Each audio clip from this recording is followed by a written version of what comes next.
Let's start with a number that sounds absolutely terrifying if you work in SEO. 61%. That's how much organic click through rates can drop when an AI overview appears in the search results.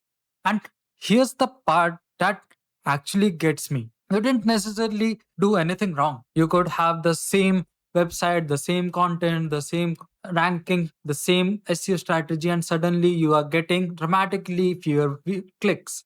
Why? Because the search result changed around you. Think about that for a second. You didn't lose the race itself changed. And that is why I don't think the right question is SEO dead?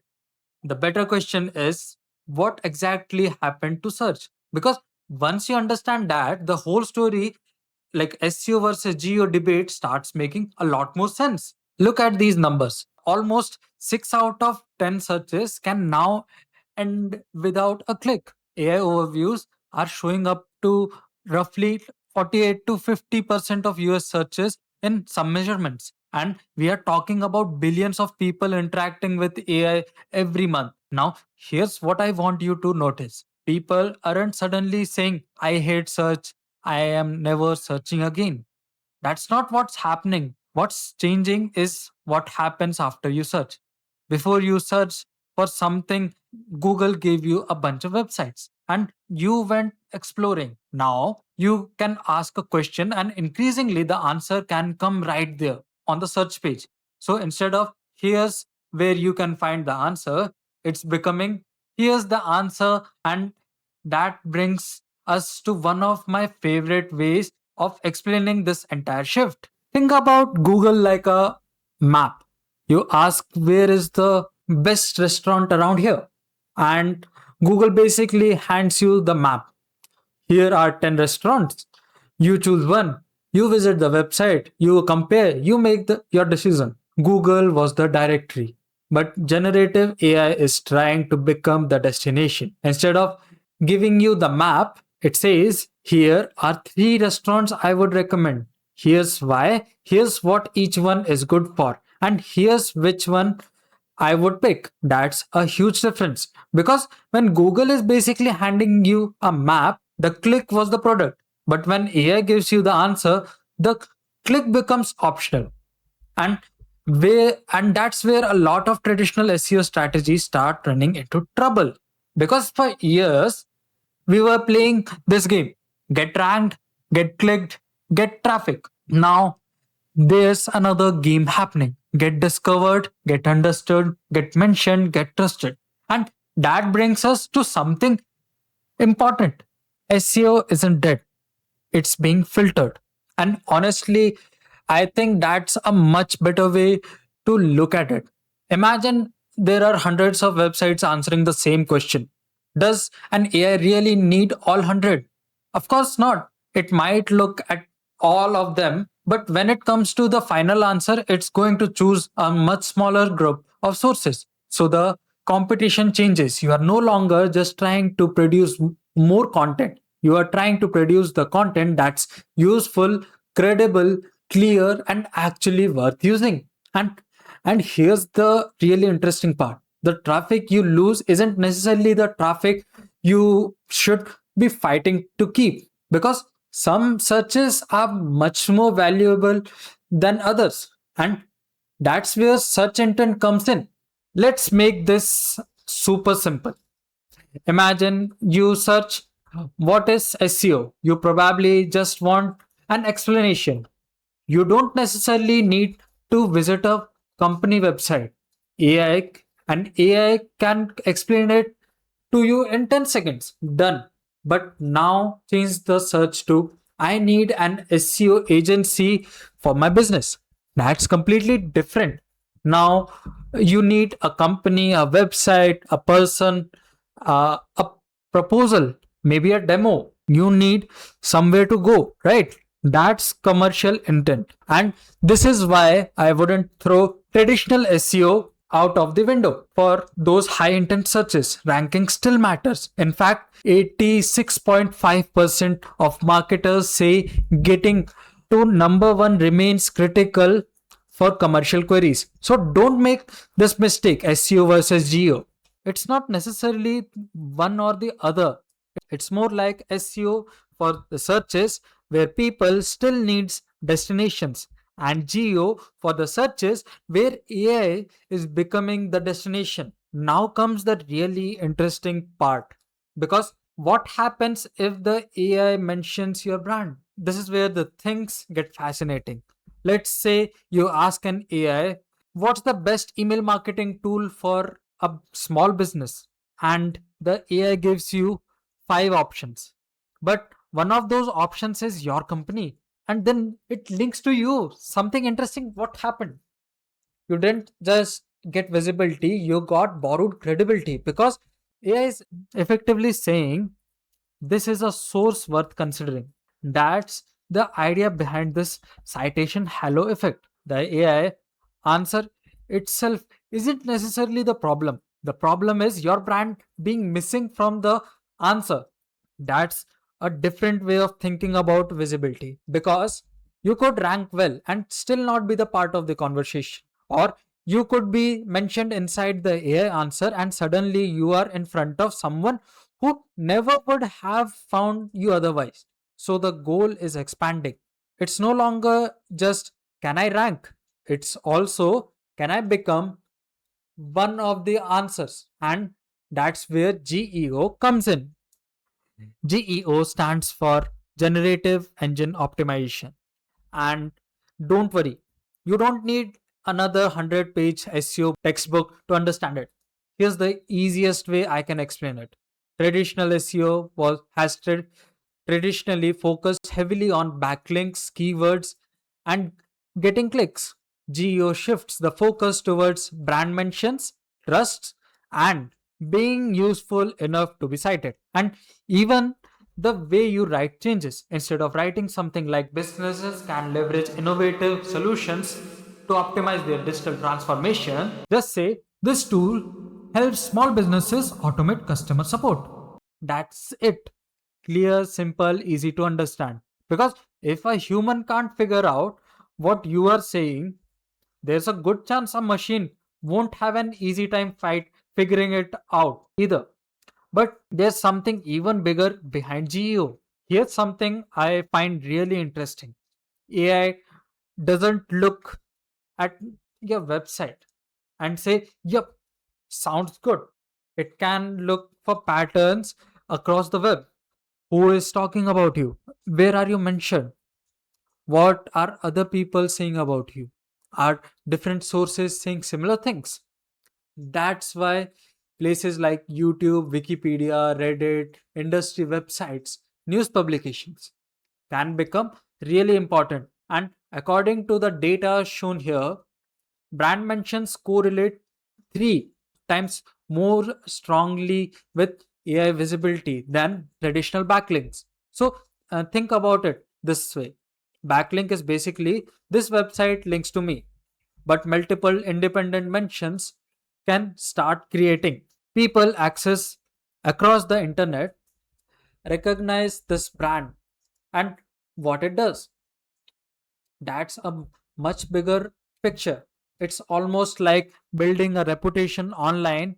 And if you are building that reputation, there's one more thing you are absolutely don't want to do: make everything unnecessarily complicated. Seriously, we have all seen websites that sound like this. Our synergetic ecosystem leverages transformational solutions to facilitate unprecedented optimization. What? I know what they are trying to say. But why make the reader work that hard? Now imagine you simply say, we help companies get more customers from Google. Much better, right? That is what I mean by computational clarity. Say what you mean. Use simple language. Make your answer easy to pull out of the page. Because AI systems don't need your content to sound impressive. They need to understand what you are saying. Is it useful? Is it clear? Can I confidently use it in an answer? So here's a simple rule. Don't write to sound smart. Write to be understood. And There's another thing that can make perfectly good content suddenly less useful: being outdated. Imagine I ask you, what's the best AI tool for marketers in 2026? And you send me an article written in 2021. Even if that article is amazing, it's probably not going to help me very much because the world has changed. Tools changed, prices changed, features changed, best practices changed, and AI systems increasingly care about what's current. The number here is pretty interesting. Content updated within last 30 days receives 3.2 times more AI citations than older content. So that giant article you wrote 3 years ago, don't just leave sitting there forever. Go back, update the statistics, update the examples, remove outdated information, add what's changed, make it current again. Because in the AI era, fresh information can beat old information, even when the old information is longer. But there is a problem that's even more basic than freshness. What if AI can't access the website in the first place? This is almost funny, except it's actually pretty painful. Imagine spending months creating amazing content and then accidentally telling AI crawlers, don't read my website. That's basically what can happen with technical settings like robots.txt. And according to the figure here, 46% of top sites block AI crawlers entirely, sometimes accidentally. Imagine that. You spending money trying to become more visible while your website is basically standing at the door saying, sorry, we are closed. So, before you start spending thousands on some fancy geo strategy, you do something boring. Check for technical setup. Make sure search engines can access your content. Make sure AI crawlers aren't being unnecessarily blocked, because there's no point creating great content if the machines you're trying to reach can't even read it. And once they can read it, we run into another problem. This is probably the most uncomfortable part of the whole story. AI systems can consume enormous amount of information from websites without necessarily sending the same amount of traffic back. And look at this number. Anthropic's crawler is shown here, crawling 2,442 pages every one referral sent back to a website. That's crazy imbalance. Think about it. You create the article, you spend money on the writer, you spend money on the designer, you spend money on the SEO, you spend time on searching everything. Then the AI reads it, takes the useful information, summarizes it, and the user stays inside the AI. From user's perspective, that's fantastic. From the publisher's perspective, that's a very different story. And that's why publishers have been seeing referral traffic decline. The machine gets the information, the user gets the answer, and the website sometimes gets neither the attention nor the click. So naturally the question becomes, who's going to get the best access to information in this new internet? And this is where things could get really interesting. We may be moving toward a two-tiered internet. At the top you have got what we can think of it as licensed web, large publishers and platforms making deals with AI companies and get paid. They get paid. Their content gets structured access. Their information becomes part of a more controlled supply chain. And then you have got the enormous open web. Millions of websites competing for visibility, hoping their content gets discovered and used. So imagine two libraries. One library has direct relationship with the AI. The other is basically sitting outside hoping someone walks through the door. Which one do you think gets the more predictable visibility? Exactly. And that creates a really interesting opportunity for brands, because you don't necessarily need to own the giant library. You can try to get mentioned by it. And this is where something that sounds very old school suddenly becomes extremely relevant again. Digital PR. Getting your brand mentioned in trusted publications, getting experts talking about you, getting credible websites to cover your company, getting your ideas into places that already have authority. Because think about the chain reaction. Someone discovers your company, a respected publications writes about you, another site references that article, and expert mentions your work. Your brand starts appearing in multiple trusted places. Now you are not just saying we are an expert. You are creating evidence that other people recognize you as one. And that's incredibly useful in an AI driven world. So, digital PR isn't just let's get some publicity, it can become let's build the reputation that AI systems can discover. And now we get to what I think is the biggest change of all. For years, SEO was basically a game played on one giant billboard. Everybody searched Google, everybody saw roughly the same results, and marketing fought for the same thing, number one. But imagine a world where AI knows who you are, where you are, what you have searched before, what you have already asked, what you like, what you are trying to accomplish, and then gives you an answer specifically for you. That's the world we are moving toward. And that means two people could ask almost the exact same question and potentially get very different answer. So the future of search may not be how do I rank number one. It may become how do I become the brand this particular person gets recommended. And that's a completely different game. So is SEO dead? No, not even close. But the old idea of SEO, where you publish content, rank for a keyword, get a click, and call it a day, isn't enough anymore because search is becoming more conversational, more personalized, more AI driven, and more fragmented. The winners won't just be the brands that rank, they will be the brands that are focused, found, understood, trusted, mentioned, and ultimately recommended. So don't think of GEO as SEO's replacement. Think of it as the next layer of visibility. Because the biggest question in search may no longer be who ranks number one. It may be who becomes the part of the answer.